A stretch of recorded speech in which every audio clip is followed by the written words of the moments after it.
Are you thinking what I'm thinking? What's up guys, Dota Academy here, and this is a brand new series called Increase Your MMR With.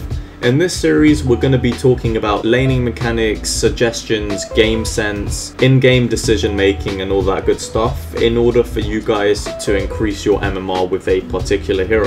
Throughout this series the host is not going to be me, it's going to be my friend Rupert, who's a 6k player, and he will be discussing the ways that you can increase your MMR with the heroes in Dota 2. Awesome, what's up guys? Alright, so today I'm going to be teaching you a little bit about TA. Now, in my opinion, TA is a really underutilized hero. She's absolutely incredible at snowballing. She's an all-physical damage momentum-based hero, and she's got an insane laning phase kit. Okay, so just to kick things off, let's talk about her abilities. So she's got Refraction, really powerful against high single-target damage nukes, such as Lina and Sniper's ultimate. She's got Side Blades that allow you to kind of simultaneously harass and last hit. Meld's single target damage nuke, which enables you to reduce armor, increases the damage output of you and physical damage right clicker on your team or your carry. And her ultimate, which allows you to gain vision around key points in the map and also slow your enemies. So let's just talk about what TA is weak against. TA is weak against strength heroes really, so Beastmaster, Abaddon, Axe, Omni Knight, and a few agility heroes such as Ember. Anything that can kite her really, you don't want to really pick TA into this. She is incredibly strong against most agility carries. The one exception to this is Troll Warlord. His blind is incredibly good against her. It's something like a 40% miss. Let's talk about the situational analysis. So when do you pick TA? So you usually always want to pick TA either sort of 4th or 5th. This is because it's really, really easy to counter pick her. There are so many ways in which you can shut a TA down.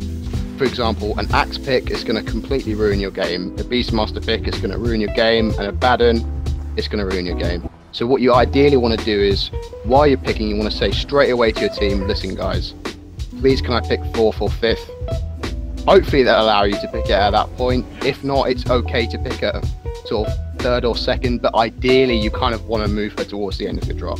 TA is, in my opinion, the strongest mid laner right now. You notice that in 5k MMR, she has a pretty high win rate, and this is simply because of her ability to harass and last hit at the same time. You usually always want to just focus on last hitting and lining yourself up, so when you're last hitting, you're going to be doing extra side blade harass onto your opponent. I would always recommend you to shunt out the wave as fast as possible as TA, simply because she's quite easy to harass at an early level. Enemies going to pick up on the fact that you're not harassing him as much. He's going to get a bit cocky, come up and get up in your face, and you're going to lose your sort of lane momentum. And it's an important concept when you're playing TA. You have to remember that she is completely momentum based.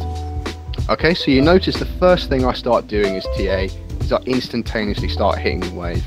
You always want to get level 2 as fast as possible. See, Sniper takes shrapnel first. Incredibly important that you acknowledge this in this particular matchup. You always want to take your side blades first. You know, taking refraction, it's not really going to do anything against the Sniper. So yeah, take your side blades first and push the lane out as fast as possible. You notice as well that when the second wave comes in, I just do a little bit of a block there. That's just so I get the slight advantage. You know, I want to keep the wave pushing towards my high ground whenever I can, you know. See that I'm playing extremely aggressive here. It just helps me neutralize the wave. It helps me keep it in a favorable position while also playing aggressively. So what I wanted to achieve this game is, you know, you're looking at the enemy heroes. You've got a Slark, incredibly good against TA. Pudge is also pretty good against TA. You know, he's got Disable, and it's also an offlane Morphling. Offlane Morphling, I'm thinking to myself, it's a big stun there. You know, it's a 4-second stun. So what I really want to achieve from this game is I want to make sure I'm getting my items as fast as, you know, I'm keeping things really nice and tight.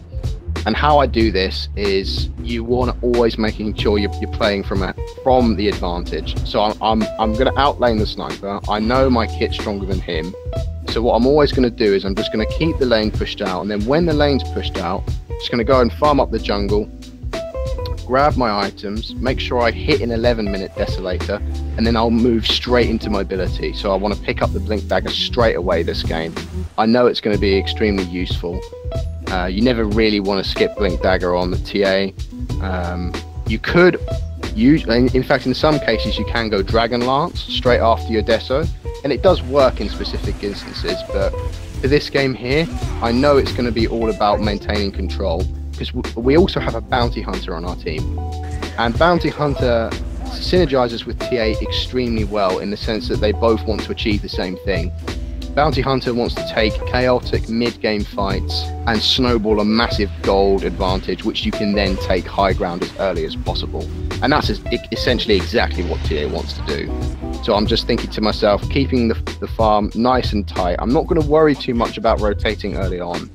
I think that's a common misconception, especially in lower MMR brackets, that a mid laner has to gank. I do not want to gank this game. I want to make sure that I'm getting my items as fast as possible. And when you're playing TA, when you've got this incredible farming kit, where you can move around the map and you can literally farm all the camps very efficiently, I want to utilize that to the maximum ability. So you notice that in this game, you know, my team are rotating around a lot, and I'm not really moving all that much. I'm just going into the mid lane, I'm pressuring the tower, and then I'm going back to the camps, and I'm farming the camps. You know, I'm keeping an eye on the time. Just always kind of remind yourself when you're playing TA, always remind yourself of when the camps are spawning and when you can go back and farm them.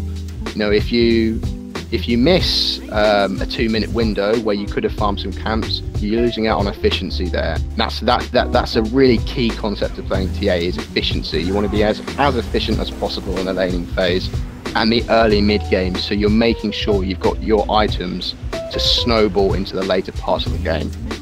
Alright guys, so thank you very much for watching. It's Rupert here. I hope you enjoyed the video. I hope you found it useful and insightful, and good luck winning your pubs as TA. I look forward to seeing what you guys can do.